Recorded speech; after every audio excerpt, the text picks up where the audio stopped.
Toujours chaud. Merci, je me présente, je m'appelle Cobbs, et pour ceux qui dans la salle ne me connaissent pas encore, je sais que vous vous dites que j'ai un air méditerranéen ambigu. Alors, je vous explique. Si j'ai ce physique déconcertant, c'est parce que je suis métisse, arabe et corse. Ce qui fait de moi, on est d'accord, un homme dangereux. Pas très grand, pas très musclé, mais je m'y connais en explosif. D'ailleurs, l'adage qui dit rigoler fait gagner de l'espérance de vie n'a jamais été aussi vrai que maintenant. Voilà. En plus, la vie a été dure avec moi. J'ai grandi en banlieue. Et vous savez ce que je préfère à propos de la banlieue? C'est que je l'ai quittée. Voilà. Mais j'aime bien tourner de temps en temps, j'aime bien pour aller voir mes potes et leur montrer que j'ai réussi. Du coup, je mets un beau survêt Puma, je prends ma sacoche Vuitton, sauf que pour moi maintenant, c'est du vrai Vuitton. Bon. En vrai, je l'ai piqué un pote. Je dis que j'ai réussi dans la vie parce que j'habite à Paris désormais et je ne sais pas si parmi nous ce soir il y a des Parisiens. Ouais!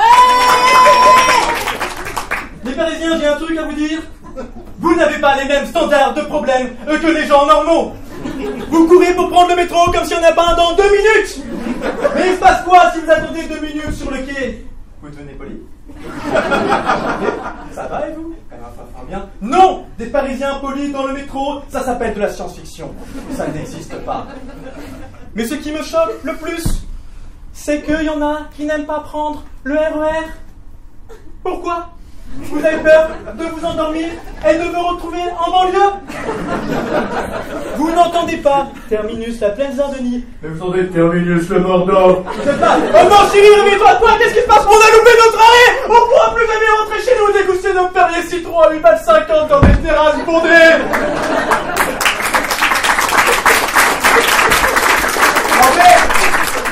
En vrai, je critique les Parisiens, mais en tant que néo-parisien, je comprends. 800 € pour vivre dans 8 mètres carrés, vous avez le droit d'être arrogant. Non, j'ai découvert quelque chose en devenant arrogant, parisien. J'ai découvert que j'étais radin. J'ai découvert que j'étais radin, mais apparemment, le radinisme, c'est quelque chose de famille. Je vous l'ai dit, je viens d'une famille biculturelle. Mon grand-père corse, quand il est décédé, on a dû l'enterrer. L'enterrement chrétien, avec la tombe en marbre, 3 000 €. L'enterrement musulman, avec le drap du lit, 30 €. Du coup, chez nous, tu fais ce que tu veux dans ta vie, mais quand tu meurs, t'es musulman. Et du coup, j'ai fait plein d'erreurs en arrivant à Paris. Moi, un jour, je suis rentré dans un restaurant. C'était le Fouquet's. Je ne savais pas que le Fouquet's était le restaurant le plus cher de France. Le serveur est arrivé, il m'a apporté le menu, j'ai ouvert le menu, j'ai regardé le menu, je ne pouvais que me payer le supplément chantilly. Autant vous dire que un moment je suis parti aux toilettes avant que le serveur ne revienne. J'ai piqué le PQ, quitte à avoir une expérience de vie, j'ai pris ce que j'avais dans mes moyens. Et je continue à faire des erreurs régulièrement. Il n'y a pas longtemps, j'ai invité une fille à prendre un verre en terrasse à 15h. Erreur, à 15h, il n'y a pas d'happy hour. Et à 12 € la pinte, c'est jamais un bon date. D'ailleurs, en parlant de terrasse, les Parisiens, vous avez un problème avec la terrasse.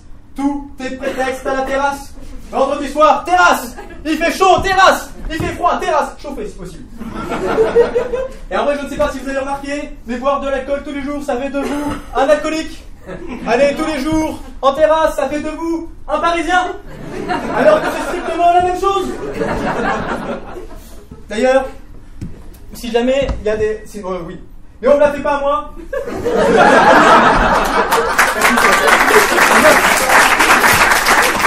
Merci. On ne la fait pas à moi parce que je sais très bien que si je demande par applaudissement qui a des problèmes d'alcool dans cette salle, j'ai une putain de standing ovation.